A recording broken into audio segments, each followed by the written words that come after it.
زندارو، سب سے پیشتر ہمارے آقا نامدار امام زمان مالک دو جہان نور خداوند برحق نور مولانا شاہ کریم الحسینی حاضر امام کے مبارک نام پر صلوات پڑھیے۔ اللہم صلی علی محمد و آل محمد۔ زندارو، کل میں اپنے واعظ میں عرض کر رہا تھا کہ سب سے پہلی بات عبادت کی راہ میں آگے بڑھنے کے لیے یہ ہے کہ ہم اپنے زندگی کو اس طریقے سے زندگی کی منصوبہ بندی کریں کہ عبادت ہماری زندگی میں سب سے پہلی جگہ لے۔ اس حوالے سے دوسری بات یہ ہے کہ ہماری جو زندگی ہے وہ ایک معتدل، یعنی جس میں جو ایک ماڈریٹ لائف ہو، جس میں اعتدال، ایک درمیانہ قسم کی زندگی ہو۔ ہمارے اٹھنے بیٹھنے چلنے پھرنے کھانے پینے میں، دینی اور دنیوی معاملات میں جو ہمارے کام کاج ہے، ان سب کے درمیان میں ایک بیلنس رکھتے ہوئے ایک ماڈریٹ قسم کی لائف ہو۔ ہم کسی بھی کام کے اندر ایکسٹریم میں نہ چلے جائے کہ دنیا داری میں گئے تو ایکسٹریم میں نکل گئے، دینداری میں گئے تو ایکسٹریم میں نکل گئے، انٹرٹینمنٹ میں گئے تو ایکسٹریم میں نکل گئے، کھانے پینے میں گئے تو ایکسٹریم میں نکل گئے، سونے میں گئے تو ایکسٹریم میں نکل گئے، بلکہ ایک اعتدال ہو لائف میں۔ ایک تو زندگی ذرا ڈگنیفائڈ قسم کی ہو، سنجیدہ لائف ہو، سیریس نوعیت کی ہماری زندگی ہو، اور ہر کام کے درمیان ایک بیلنس ہو۔ اور خاص طور پہ جو ہمارے خوشیاں منانا ہے، انٹرٹینمنٹ ہے، کھانا پینا ہے، بولنا ہے، ان کے درمیان بھی تھوڑا سا بیلنس رکھنے کی، تھوڑا سا اعتدال رکھنے کی ضرورت ہے۔ گنانوں کے حوالے سے آپ نے یہ بات ہمیشہ سنی ہے کہ ہم سے کھانے پینے کے بارے میں یہ کہا گیا، کیونکہ اس کا براہ راست تعلق، میں عرض کر رہا تھا کہ میں پریکٹیکل چیزوں کے بارے میں آپ سے عرض کروں گا، ہمارے بولنے چالنے، لوگوں کے ساتھ ہمارے جو ڈیلنگز ہے اس کے حوالے سے کھانے پینے کا، اس کا براہ راست جو اثر ہے وہ ہماری عبادت میں پڑتا ہے۔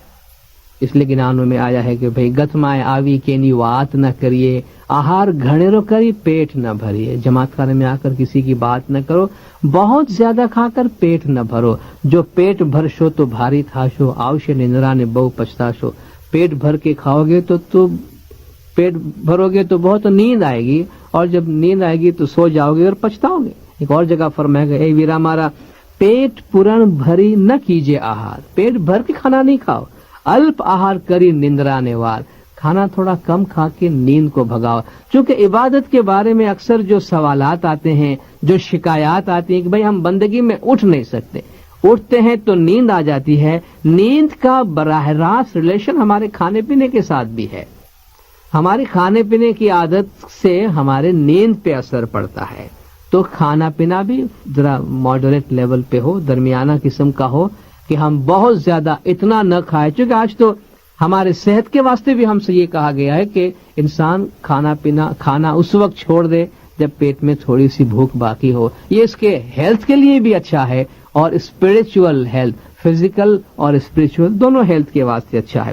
ابراہیم ادم جو ایک بڑے پائے کے صوفی گزرے ہیں، بڑے اچھے مرتبے کے ایک صوفی گزرے ہیں، ان سے کسی نے پوچھا کہ بھئی آپ نے اتنا پروگریس کیا ہے، آپ اتنے آگے نکل گئے ہیں، اتنی اچھی اچھی خوبیاں آپ میں پائی جاتی، اتنے اچھے انسان ہیں، روحانیت میں آپ نے اتنا پروگریس کیا ہے، آپ نے کیا کیا ہے؟ آپ نے وہ کون سے راستے اپنائے ہیں کہ جس سے آپ میں یہ خوبیاں آئی ہیں؟ اس نے کہا 3 باتیں ہیں جن پہ میں نے عمل کیا ہے۔ کون سی ہے وہ 3 باتیں؟ کام نبی صاحب سے یہ عادتیں ہیں جو میں نے اپنائی ہیں ان کی تعلیمات کی روشنی میں۔ سب سے پہلی بات یہ ہے کہ میں کم کھاتا ہوں، جب تک بھوک نہ لگے میں نہیں کھاتا۔ نبی صاحب کم کھایا کرتے تھے، میں کم کھاتا ہوں۔ دوسری بات، میں کم سوتا ہوں۔ ظاہر ہے جب کھانا کم ہوگا تو نیند بہت زیادہ نہیں آئے گی، اور روحانیت میں آگے بڑھنے کے لیے انسان کے اندر تھوڑی بیداری کی صفت کا ہونا ضروری ہے۔ تیسری بات یہ ہے کہ کم بولتا ہوں، کیونکہ زیادہ بولنے سے بھی عبادت میں نقصان ہوتا ہے، اور یہ مولا کے 48ویں جامع کا فرمان ہے، آپ سب نے سنا ہے کہ مومن کی عادت ایسی ہونی چاہیے کہ مطلب بغیر کی بات نہ کرے۔ جس کام میں دنیا اور آخرت کا کوئی فائدہ جب تک نہ ہو تب تک مومن زبان نہ کھولے۔ مولانا نے فرمایا بہت زیادہ بولنا نہیں، کیونکہ بہت زیادہ بولنے سے تمہاری عبادت میں نقصان ہوتا ہے. یہ خود مولا کا فرمان ہے. کھانے پینے کے حوالے سے امام نے فرمایا کہ اپنے پیٹ کو قبرستان نہیں بناؤ. تمہارے پیٹ کو صرف بھرنے کے واسطے خدا نے نہیں بنایا ہے. یہ زندہ رکھنے کے واسطے، زندگی کھانے کے واسطے نہیں ہے. کھانا زندگی کے واسطے ہے. تو یہ کچھ ایسی باتیں ہیں، اس میں اگر ہماری لائف میں ہم تھوڑا ماڈریٹ ہوتے ہیں تو اس کا اثر براہ راست ہماری روحانیت میں پڑتا ہے، اور جس سے بیت الخیال کے کام میں ہم کو مدد ملتی ہے. تیسری بات یہ ہے کہ بیت الخیال کی عبادت کا تو ایک ٹائم مقرر ہے. 4 سے 5 کا جو وقت ہے اس دوران ہم عبادت کرتے ہیں.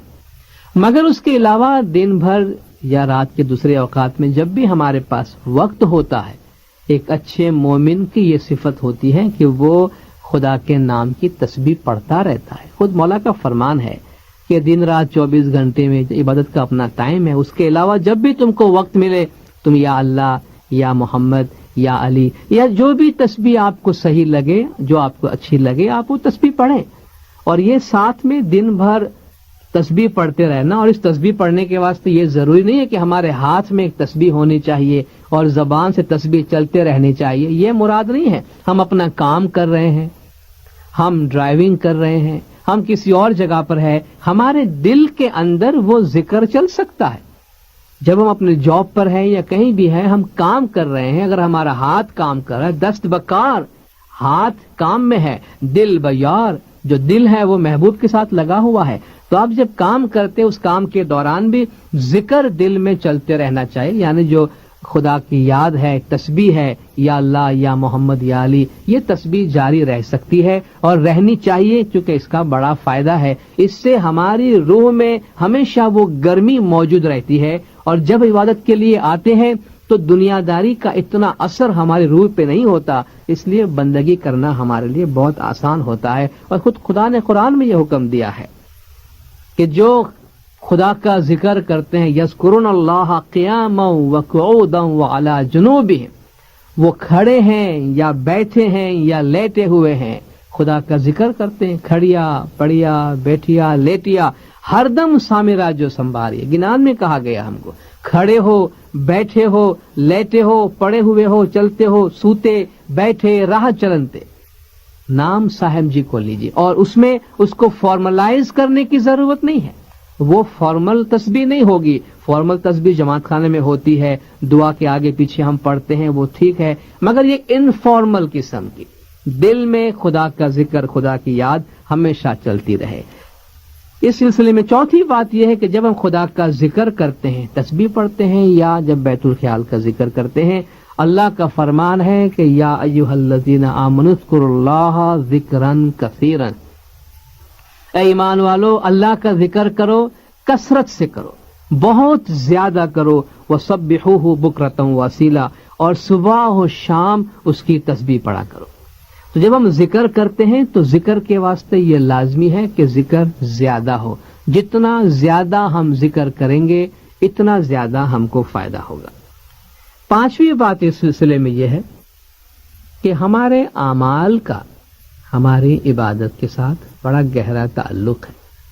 ہمارے اعمال کا ہماری عبادت پہ بڑا گہرا اثر پڑتا ہے. اگر اعمال خراب ہوں گے، اگر ہمارے ایکشنز، ہمارے ڈیڈز خراب ہیں، تو اس کا براہ راست اثر روح پہ پڑے گا اور روح بھاری ہو جائے گی. اس کی ایک تشبیہ آپ کو بتاتا ہوں، ایک مثال دیتا ہوں. اگر آپ آگ میں کسی لکڑی کو جلانا چاہیں، اگر وہ لکڑی سوکھی ہے اور آپ نے اس کو آگ میں ڈالا ہے تو آگ فوراً لکڑی کو پکڑ لے گی اور لکڑی فوراً جلنا شروع کرے گی. اگر آپ نے لکڑی کو بھگایا ہے پانی میں، یا وہ لکڑی گیلی ہے، سوکھی لکڑی نہیں ہے، وہ ابھی تک ڈرائی نہیں ہوئی ہے، وہ ابھی تک گیلی لکڑی ہے، اس میں ابھی تک کافی گیلا پن یا کچا پن موجود ہے، اس کو جب آپ آگ میں ڈالیں گے تو کیا ہوگا؟ آگ اس کو پکڑے گا نہیں، اس میں سے دھواں نکلے گا، اس میں سے دھواں نکلے گا. آپ نے محسوس کیا بیت الخیال میں بہت دفعہ بہت سے لوگ آتے ہیں، کمپلین کرتے ہیں. مولا کا ارشاد ہے کسی کو بلیم نہیں دینا چاہیے، کسی کی غلطیاں، کسی کی کمزوریوں کو پوائنٹ آؤٹ نہیں کرنا چاہیے، لیکن بعض جو حقیقتیں اس کا تو بیان ہونا ضروری ہے. پچھلے جامع میں لوگ مولا کے پاس آتے تھے، مولا ان سے سوال پوچھتے تھے کہ آپ میں سے جن لوگوں نے نور دیکھا ہے، 200 آدمی بیٹھے ہیں، مرد عورت، مولا پوچھتے تھے آپ میں سے جن لوگوں نے روشنی دیکھی ہے، نور دیکھا ہے، وہ ہاتھ اونچا کرے۔ 200 میں سے 5 آدمی 6 آدمی ہاتھ اونچا کرتے تھے۔ تو مولا فرماتے تھے بڑی افسوس کی بات ہے، آپ کین یو امیجن آج مولا کے سامنے ایسی بات ہو تو صورتحال کیا ہوگی؟ اس وقت 5-6 آدمی اگر ہاتھ اونچا کرتے تھے تو مولا فرماتے تھے بڑی افسوس کی بات ہے، 200 میں سے خالی 5 آدمی، کم از کم مولا فرماتے 25% لوگ ایسے ہونے چاہیے جو روشنی دیکھے ہوئے، جو نور دیکھنے والے، جو اس انلائٹنمنٹ کا ایکسپیرینس کرنے والے لوگ ہونے چاہیے۔ جب عورتوں کی لیڈیز کی ملاقات میں امام گئے ہیں، وہاں 5 عورتوں نے ہاتھ اونچا کیا تو امام فرماتے تم عورتوں کو کام کیا ہے؟ تمہارے پاس تو 50% نور دیکھنے والی عورتیں ہونی چاہیے، یعنی ہر 2 عورتوں میں بیت الخیال کی 2 لیڈی ممبر ہے تو اس میں سے ایک مولا فرماتے ایسی ہونی چاہیے جس کو نور کا دیدار ہونا چاہیے۔ لیکن مولانا فرمایا اگر ایسا نہیں ہوتا ہے تو کیوں نہیں ہوتا ہے؟ تم جسم میں سوئی مارتے ہو تو خون نکلتا ہے۔ مولا فرماتے دیکھو تم اپنے اعمال کا جائزہ لو، تم اپنے آپ کی طرف دیکھو، امام نے تم کو بول دیا ہے، نور حاصل کرنے کا راستہ دیا ہے، اس کے باوجود تم کو یہ روشنی نظر کیوں نہیں آتی؟ مولا فرماتے تمہارے اعمال دیکھو، تمہارے رزق دیکھو، تم غیبت کرتے ہوں گے، نندا کرتے ہوں گے، کسی کا برا کرتے ہوں گے۔ تو مولا نے براہ راست ہمارے جو ایکشنز ہیں، ہمارے جو اعمال ہے اس کو لنک کیا ہے۔ تو اعمال اگر اچھے ہوں گے تو روح کو پرواز کرنے میں مدد ملے گی، اگر ہمارے اعمال اچھے نہیں ہوں گے تو اس کا اثر ہمارے روح پہ پڑے گا۔ پھر ہم بندگی میں کمپلین کرتے ہیں میں بیٹھا ہوں، 12 مہینہ بیٹھا ہوں، 2 سال بیٹھا، 5 سال بیٹھا، 10 سال بیٹھا، بس اندھیرا ہی اندھیرا نظر آتا ہے، ہمیں روشنی ملتی نہیں ہے۔ صحیح بات ہے، مولا نے فرمایا تمہارا حق نہیں ہے، لیکن مولا نے فرمایا بندگی میں اٹھ کے بیٹھنا خود ہی ایک برکت ہے، لیکن اپنے اعمال کا جائزہ لینا، اپنے آپ کو چیک کرتے رہنا یہ بہت ضروری ہے۔ اس کے ساتھ ساتھ چھٹی بات یہ ہے، جو آتا تو اعمال ہی کے زمرے میں ہے مگر اس کو آئیڈینٹیفائی کرنا بہت ضروری ہے، وہ یہ ہے کہ ہمارا جو رزق ہے، جو کچھ ہم کھاتے ہیں، ہماری جو روزی ہے وہ حلال ہونی چاہیے، ہماری جو کمائی ہے پاک صاف ستھری ایمانداری کی کمائی ہونی چاہیے، اس میں سے 10 مال واجبات امام کا جو حق ہے وہ نکالا ہوا ہونا چاہیے۔ علامہ اقبال کا ایک شعر میں آپ کے سامنے پڑھ کے یہ آواز ختم کرنا چاہوں گا۔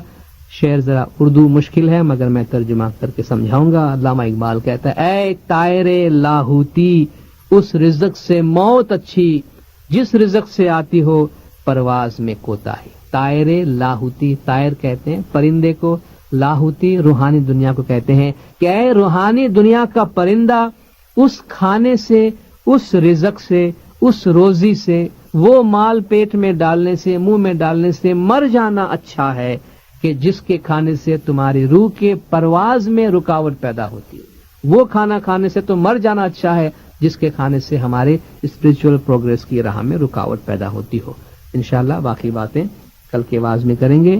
مولانا حاضر امام گج جماعت کو عبادت بندگی اور روحانیت میں آگے بڑھائے، مولا گج جماعت کے تمام گناہ معاف کرے، سب کی نیک امیدیں پوری کرے، آخری دم تک ایمان سلامت رکھے، سکھی سلامت و آباد رکھے، دیدار نصیب کرے۔ صلوات پڑھیے، اللہم صلی علی محمد و آل محمد۔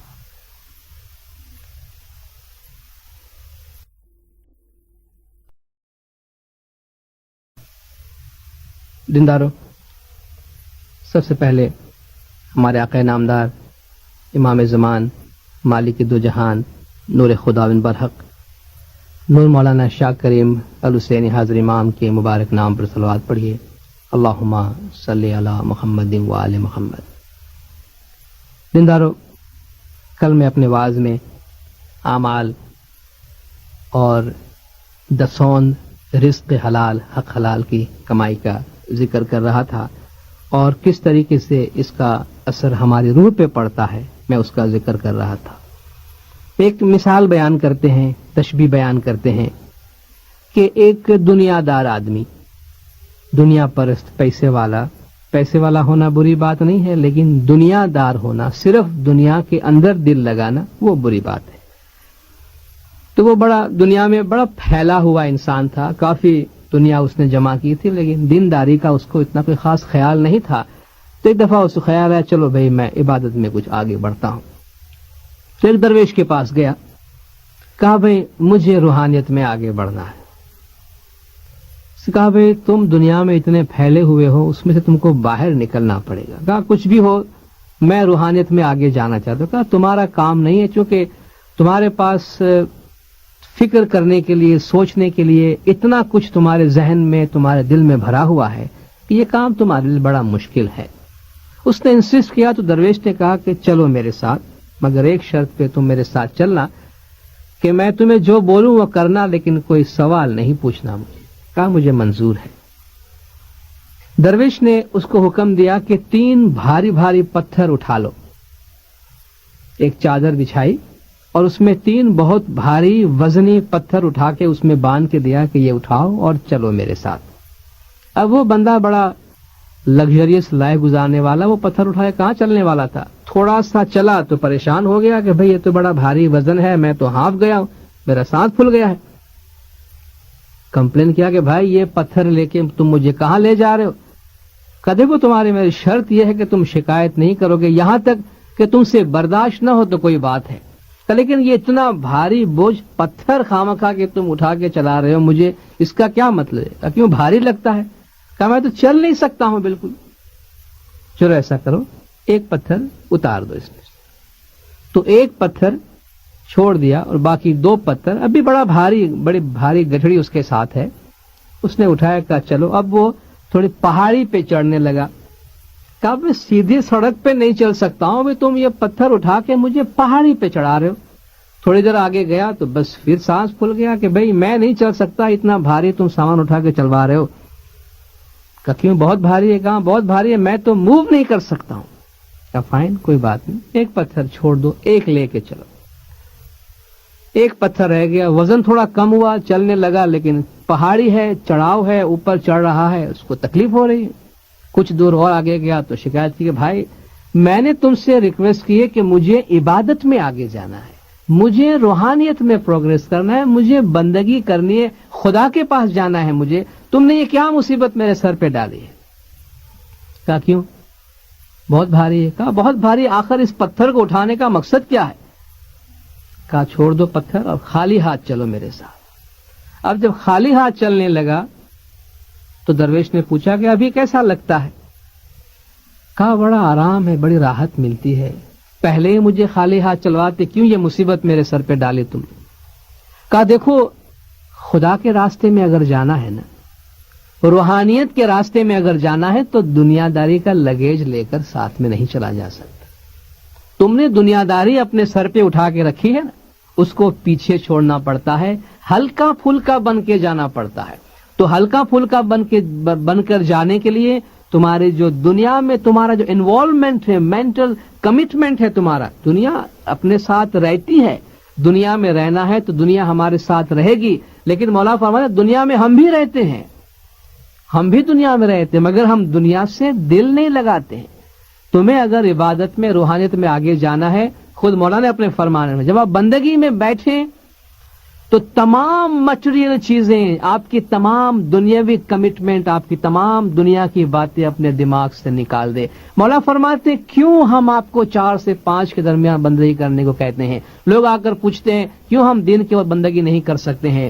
مولا نے فرمایا امام، بحیثیت امام ہم آپ کو وہ ٹائم دیں گے کہ جس میں عبادت کر کے کامیابی کی پاسبلٹی آپ کے پاس میکسیمم ہو. اور امام نے فرمایا کہ جب آپ بندگی میں بیٹھتے ہیں تو وہ ایک اسپرچول کام ہے، وہ کہ فزیکل کام نہیں، ورلڈلی کام نہیں ہے. تو اسپرچول کام میں جب آپ آ کے بیٹھتے ہیں تو فزیکل دنیا سے آپ کو کٹنا پڑتا ہے، اور یہ اس کا بہترین ٹائم یہ ہے. تو ہمارے جو اعمال ہے، ہمارے جو پاپ ہیں یا دنیا کا بہت زیادہ انوالومنٹ اور اپنی روح کو بھول کر دنیا کی جو گٹھڑی ہم نے بنائی ہے، اب یہ گٹھڑی اپنے کندھے پہ اٹھا کے ہم اگر ساتھ چلنا چاہے تو مشکل ہے. ہم جب بندگی میں بیٹھتے ہیں 4 سے 5 کے دوران، اگر اس بندگی میں بیٹھتے ہوئے 4 سے 5 کے دوران بھی اگر ہم اپنی دکان چلاتے رہے، اگر اس دوران بھی ہم اپنا بزنس ہی کرتے رہے، اس دوران بھی ہم دنیا ہی کی فکر کرتے رہے، تو وہ تو گٹھڑی اٹھا کے چلنے جیسی بات ہے, ہم تو موو بھی نہیں کر سکیں گے. اپنے سامنے ان دونوں چیزوں کو واضح کر دے کہ کیا پتھر ہے اور کیا ہیرا ہے. دنیا کی چیزیں لازمی ہیں مگر وہ دنیا تک رہنی ہے. جس دن ہم دنیا سے جائیں گے, جس دن ہماری آنکھیں بند ہوں گی, ہمارے پاس اگر $5 ہے یا ہمارے پاس $50 ہے, بلینز ہے یا ملینز ہے, وہ سب اپنی جگہ پہ رہے گی, ہماری روح ہمارے ساتھ چلے گی. تو ہم ڈیسائیڈ کر کے ابھی سے واضح کریں کہ جب ہم روح کے بارے میں سوچتے ہیں, جب عبادت روحانی پروگرس کی بات کرنی ہے, تو یہ جو مادی دنیا ہے ان کو ہم ایک طرف رکھتے ہیں اور اس کو اپنی روحانی زندگی میں انٹرفیئر نہیں کرنے دیتے ہیں. اس سلسلے کی جو 7ویں بات دینداروں وہ یہ ہے کہ عبادت کے لیے باقاعدگی سے اٹھنا ضروری ہے. یہ ایک ریگولر پریکٹس ہے اور ریگولر پریکٹس ہونا ضروری ہے.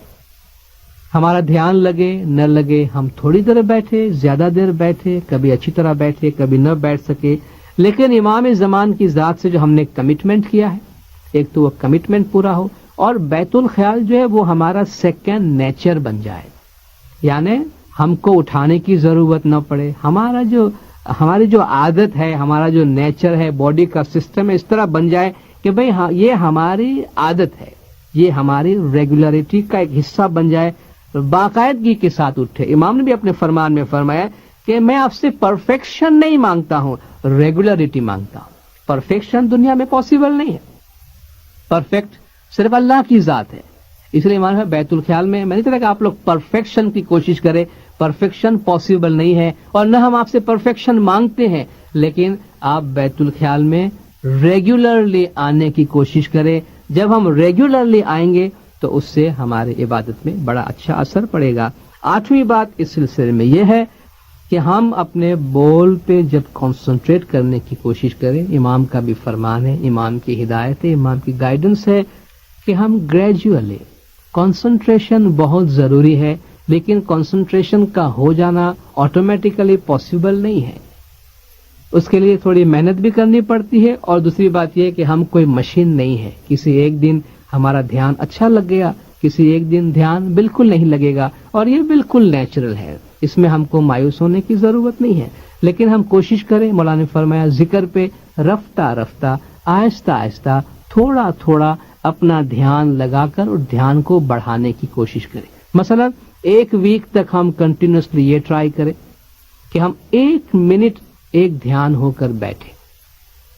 پورے 1 گھنٹے کے دوران ہم پریکٹس کرتے رہیں, آدھا گھنٹہ بیٹھتے ہیں یا 15 منٹ بیٹھتے ہیں, 1 منٹ کنسنٹریٹ کرنے کی کوشش کریں اپنے بول پہ. جب وہ 1 منٹ پکا ہو جائے تو پھر ہم کچھ دنوں کے لیے آدھے منٹ بڑھائیں. چلو اب ہم 1.5 منٹ ٹرائی کرتا ہوں, چونکہ 1 منٹ تو کنکور کر لیا آپ نے, اب ½ منٹ بڑھائیے, 2 منٹ کو اٹیمپٹ کریں, پھر 3 منٹ کو اٹیمپٹ کریں. گریجولی اپنے کنسنٹریشن کی پاور کو بڑھانے کی کوشش کریں. کوئی بھی ایسا طریقہ جس سے ہم اپنے میڈیٹیشن کے پاور کو, کنسنٹریشن کے پاور کو بڑھا سکتے ہیں, ہمیں اپنانا چاہیے اور بندگی میں ایک دھیان ہونے کی رفتہ رفتہ تھوڑا تھوڑا آگے بڑھنے کی کوشش کرنی چاہیے. اس کے علاوہ کچھ اور چھوٹی چھوٹی باتیں ہیں جو میں آپ کے سامنے عرض کرنا چاہوں گا مولا کے فرامین کی روشنی میں. کہ مولا نے فرمایا بیت الخیال میں آپ آ کے بیٹھیں بندگی میں, تو کبھی بھی آپ ڈس اپوائنٹڈ نہ ہونا, ڈس ہارٹن نہیں ہونا کہ بھئی میں اتنا مہینہ بندگی میں بیٹھا ہوں, اتنا سال بیٹھا ہوں. مولا نے فرمایا میرے گرانڈ فادر کے زمانے کے لوگ بیت الخیال کا بول لیے میرے پاس آتے ہیں کہ ہم اتنے سال بندگی کیے, ان کو بھی ہم نے فرمایا کہ ڈو ناٹ گیو اپ, چھوڑو نہیں, یہ اللہ کی رحمت پر ہے. ممکن ہے مولا نے فرمایا آپ کو کچھ دنوں میں مل جاوے, ممکن ہے آپ کو اس دن ملے جس دن آپ کی موت آئے, آپ کے لاسٹ گھڑی میں آپ کو وہ مولا خدا کی بخشش ملے, وہ نور ملے. امام نے فرمایا یہ بھی ممکن ہے کہ آپ کو کبھی بھی نہ ملے, تو آپ کو مایوس نہیں ہونا ہے چونکہ یہ آپ کا حق نہیں ہے. مولا نے فرمایا اس کو آپ اپنا حق, اپنا رائٹ نہیں سمجھنا, یہ نہیں سمجھنا کہ وہ ہے آپ اس کو گریب کرے. Don't try to grab it, don't try to snatch it. یہ آپ چھین نہیں سکتے, مانگ نہیں سکتے, گریب نہیں کر سکتے. ارے بھائی میں اتنا, میرا اسٹرانگ ٹائم ہے, اتنا قیمتی ٹائم ہے, کاروبار چھوڑ کے آیا ہوں, جاب چھوڑ کے آیا ہوں, اور اتنا گھنٹہ بندگی میں آنے کی بجائے میں جاب کرتا اور اتنا کما کر لاتا, تو وہاں میں نے اتنے پیسے کی سیکریفائس دی ہے تو یہاں مجھے اتنا فائدہ ہونا چاہیے. امام نے فرمایا اس کو دنیاوی لین دین اور دنیاوی رشتہ گیو اینڈ ٹیک کا جو کانسیپٹ ہے وہ اس پہ اپلائی نہیں کرنا، یہ آپ کا رائٹ بھی نہیں ہے، اور گیو اینڈ ٹیک کا جو کانسیپٹ ہے وہ بھی اس پہ اپلائی نہیں ہوتا. اس میں کوئی فزیکل کانسیپٹ اپلائی نہیں ہوتا، کوئی فزیکل رولز ریگولیشن اپلائی نہیں ہوتا. یہ اللہ کی رحمت ہے. اس لیے مایوس نہیں ہونا ایمان ہو. اتنا یاد رکھنا کہ عبادت میں دیر از نتھنگ لائک فیلئر. عبادت میں فیلئر، ناکامی جیسی کوئی چیز نہیں ہے. صرف آپ اگر اٹھے ہیں یہ بھی خدا کی برکت ہے، آپ آ کے بیٹھے ہیں یہ بھی برکت ہے. امام نے فرمایا بندگی میں انہیپینس جیسی، سیڈنس جیسی کوئی چیز نہیں آتی. انہیپینس کیسے ہو سکتی؟ جب مولانا نے فرمایا آپ ایک اچھا کام کر رہے ہیں، آپ روح کے پروگریس کے لیے آ کے بیٹھے ہیں، آپ روحانی کام کے لیے آگے آ کے بیٹھے ہیں، صرف آپ اٹھے ہیں تو یہ آپ کا عمل آپ کو ہیپینس دے گا کہ ایٹ لیسٹ آپ نے اتنی تو کوشش کی ہے کہ آپ اٹھے ہیں اور آپ جماعت خانے میں آ کر بیٹھے ہیں، بندگی کرنے کی آپ نے کوشش کی ہے. جب بندگی میں آپ بیٹھیں دل کھول کر بیٹھیں، اپنے دل کو بالکل کھول کے اس میں کسی بھی قسم کی کوئی ایسی بات دنیا کی جو آپ کے دل کو بند کر دے، ایسا کوئی خیال نہ کرنا. اور اس اپریہنشن کے ساتھ نہیں بیٹھنا کہ اگر میں نہیں پا سکا تو کیا ہوا. بھئی پانے کا جب کوئی حق ہی نہیں ہے تو اس میں ناکامی یا فیلئر کے خوف کے ساتھ بیٹھنے کی، یا کوئی گلٹی فیلنگ کہ بھئی مجھے 6 مہینے ہو گئے، 12 مہینے ہو گئے، 2 برس ہو گیا، مجھے کچھ بھی نہیں ملتا ہے، ضرور میں نے کوئی غلط کام کیا ہے، ضرور کوئی برا کام کیا ہے. اپنا اسیسمنٹ ضرور کرتے رہیں لیکن گلٹی فیلنگ نہ کرے. جب ہم ایک اچھے کام کے لیے آ کر بیٹھے ہیں تو امام کی رحمت، امام کا سایہ، امام کی مدد ہمیشہ ہمارے ساتھ ہے. امام نے فرمایا آپ ایک سرچ کے جذبے کے ساتھ، تلاش کے جذبے کے ساتھ کہ مولانا راستہ دیا ہے، آؤ چلو میں بیٹھتا ہوں، کوشش کرتا ہوں، جو راستہ قدرت نے میرے واسطے لکھا ہوگا، جو میرے حصے میں ہوگا مجھے ملے گا، میں اس کو ڈھونڈنے نکل جاتا ہوں. بس اس سرچ کے کانسیپٹ کے ساتھ آ کر ہم بیٹھیں. امام نے فرمایا ہیوملٹی کے ساتھ بیٹھے. ہیوملٹی، اور آپ جانتے ہیں ہیوملٹی پرائیڈ کا مخالف ہے اور پرائیڈ ہیوملٹی کا دشمن ہے. اس کا مطلب یہ ہے زندگی میں کبھی بڑائی نہیں ہونی چاہیے.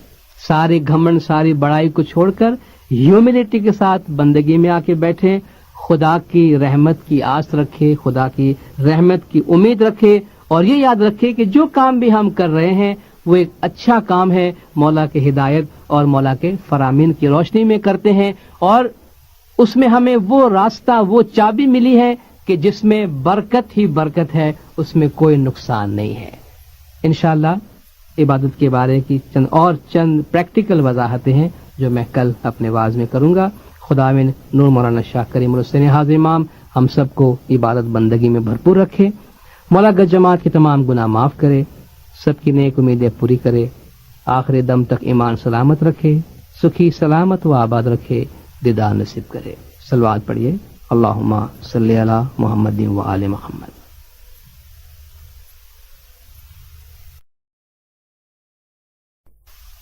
دینداروں، سب سے پیشتر ہمارے آقا نامدار امام زمان، مالک دو جہان، نور خداوند برحق نور مولانا شاہ کریم الحسین حاضر امام کے مبارک نام پر صلوات پڑھیے. اللہم صلی علی محمد و آل محمد.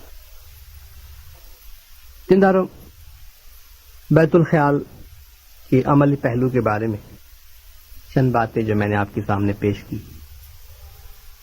اسی حوالے سے کچھ خلاصے میں آپ کے سامنے پیش کرنا چاہتا ہوں جو سوالات کی صورت میں ہے، جو وقتاً فوقتاً جماعتوں سے پوچھے جاتے ہیں، اور ان سوالات کی روشنی میں یہ وضاحتیں میں آپ کے سامنے پیش کرنا چاہتا ہوں.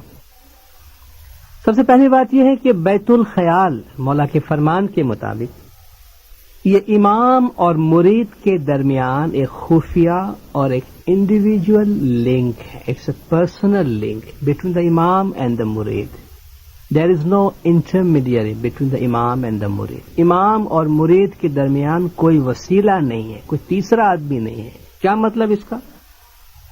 بیت الخیال کا راستہ امام دیتے ہیں، ہم لینے جاتے ہیں. یہ کمیونیکیشن ہوتا ہے، ایک قول قرار مرید اور امام کے بیچ میں ڈائریکٹلی ہوتا ہے.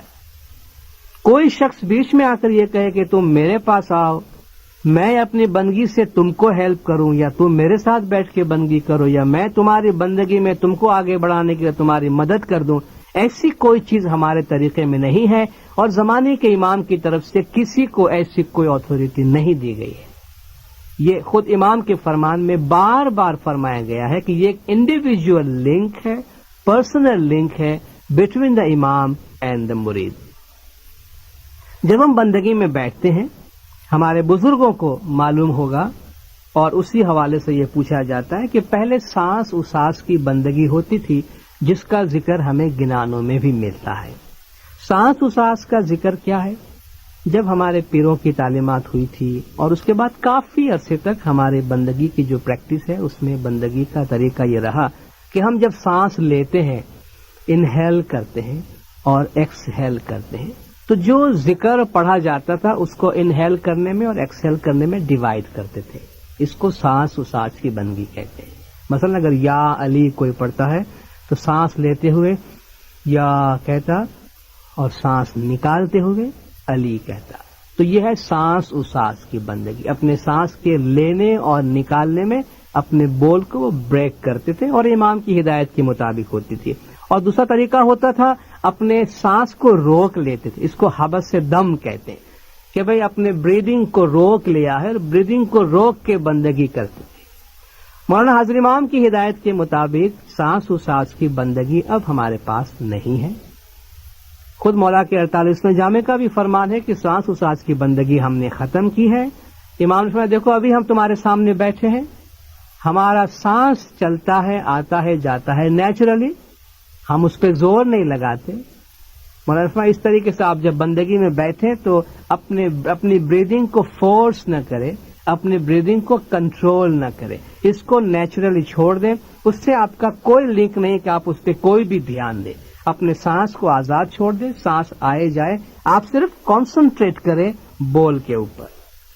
تیسری بات یہ ہے کہ بیت الخیال کی بندگی میں بیٹھنے کا کوئی خاص پوسچر، کوئی خاص طریقہ امام نے نہیں دیا ہے کہ بھئی ہم ایسے بیٹھیں یا ویسے بیٹھیں، جس کو جیسا صحیح لگتا ہے۔ مولانا نے فرمایا کمفرٹیبلی بیٹھیں۔ فرمان میں یہ ضرور ہے کہ آپ اس طریقے سے نہیں بیٹھیں کہ آپ کے جسم کے کسی پارٹ پہ کوئی پریشر پڑے جس سے آپ کو وہاں درد ہو، کیونکہ اگر آپ کے جسم کے کسی بھی حصے میں آپ کو درد ہوگا، تکلیف ہوگی، تو آپ کا دھیان تکلیف میں جائے گا۔ اس لیے آپ کمفرٹیبلی بیٹھیں، اس میں اور بندگی میں بیٹھنے کا کوئی اور طریقے کے بارے میں کوئی ہدایت نہیں۔ چوتھی بات یہ ہے کہ مولانا نے فرمایا کہ تم بندگی میں جب بیٹھو تو ہمارا جو فزیکل چہرہ ہے، ہماری جو تصویر ہے یا ہمارا تصور جو فزیکل ہے، ہمارا چہرہ ہے، اس کو سامنے لانے کی کوشش نہ کرو۔ مولانا نے فرمایا بہت سے لوگ جب بندگی میں بیٹھتے ہیں تو یہ کوشش کرتے ہیں کہ ہمارا چہرہ سامنے لا کے اس پہ کانسنٹریٹ کرتے ہیں۔ امام نے فرمایا ہمارا یہ جو فزیکل چہرہ یہ تو دنیاوی ظاہری چہرہ ہے، جو بول ہم نے آپ کو دیا ہے اس بول کا مولانا نے فرمایا ایک نورانی سروپ ہے۔ جب تم بول کا ذکر کرو گے تو وہ نورانی چہرہ، وہ نورانی سروپ تمہارے سامنے آئے گا، تو تم کوشش کرو بول پہ کانسنٹریٹ کرنے کی، ہمارا چہرہ سامنے نہیں لاؤ۔ پانچویں بات اس حوالے سے یہ ہے کہ تسبیح پڑھتے وقت جب تسبیح ہم اپنے ہاتھ میں رکھتے ہیں، وہ تسبیح بندگی کے دوران ہاتھ میں نہیں ہونا چاہیے۔ یہ مولا کا فرمان ہے۔ جو باتیں میں آپ کے سامنے پیش کر رہا ہوں مولا کے فرامین کی روشنی میں ہے۔ مولانا نے فرمایا بندگی میں جب بیٹھو تو تسبیح اپنے ہاتھ میں نہیں رکھنا، کیونکہ تسبیح ہاتھ میں رکھو گے تو تمہارا دھیان تمہاری تسبیح میں رہے گا اور بول پہ دھیان نہیں رہے گا۔ اس کا ایک اور نقصان یہ بھی ہوتا ہے کہ جب ہم تسبیح پڑھتے ہیں تسبیح میں تھوڑی آواز آتی ہے، اور اگر تسبیح ڈھیلی ہوتی ہے تو آواز زیادہ آتی ہے، اس سے جو شخص آپ کے قریب کہیں بیٹھا ہوگا اس کی بندگی میں بھی اس کو خلل پڑتا ہے۔ تو بندگی میں بیٹھتے وقت تسبیح ہاتھ میں نہیں ہونی چاہیے۔ جو بول ہے، چھٹی بات اس میں یہ ہے، اس بول میں زبان کا استعمال نہیں ہوتا۔ یہ اجم پیا جاب ہے جو گنان میں آپ نے سنا ہے، دا ان اٹرڈ ورڈ جسے کہتے ہیں، کہ اس کو اسپیل نہیں کیا جاتا، پروناؤنس نہیں کیا جاتا، مطلب اس کو زبان سے استعمال نہیں کیا جاتا، اس کو دل میں پڑھا جاتا۔ تو بیت الخیال کا جو ذکر ہے وہ جب ہم بول کے بندگی میں بیٹھیں تو ہماری زبان استعمال نہیں ہوتی ہے، لیکن اپنے منہ بند کر کے جس طرح ہم دل میں بات کرتے ہیں تو اپنے دل سے وہ نام لینا اور وہ ذکر کرنا ہوتا ہے۔ اس سلسلے میں ایک اور بات یہ ہے، 7ویں بات، کہ بیت الخیال کے بارے میں، اپنی بندگی کے پریکٹس کے بارے میں، اپنی بندگی کے پروگریس کے بارے میں، اپنے ایکسپیرینس کے بارے میں کبھی بھی کسی کے ساتھ اس کے بارے میں بات چیت نہیں کرنی چاہیے۔ مولانا نے فرمایا یہ آپ کا اور آپ کے امام کے درمیان کا راستہ ہے، اور یہ ایک بہت ہی پرسنل اور سیریس چیز ہے۔ اس کو بات کرنے سے اس کا جو اثر ہے، اس کا جو امپیکٹ ہے، جو سیریسنس ہے، وہ ختم ہو جاتا ہے۔ نہ بول کسی کو بتانا چاہیے، نہ بول کسی سے پوچھنا چاہیے، نہ بول کے بارے میں کوئی بات کرنا چاہیے، اور نہ ہی بیت الخیال کے حوالے سے بندگی کے پریکٹس کے بارے میں کوئی بات ڈسکس کرنی چاہیے، کیونکہ اس سے بندگی کرنے والے کو خود نقصان ہوتا ہے۔ خود مولانا نے فرمایا تم بیت الخیال کی باتیں یہاں وہاں کرو گے تو جو کچھ تم کو ملا ہے اس کو تم گنوا دو گے، اس کو تم کھو دو گے، اس لیے اس کے بارے میں تم آپس میں بات چیت نہیں کرنا۔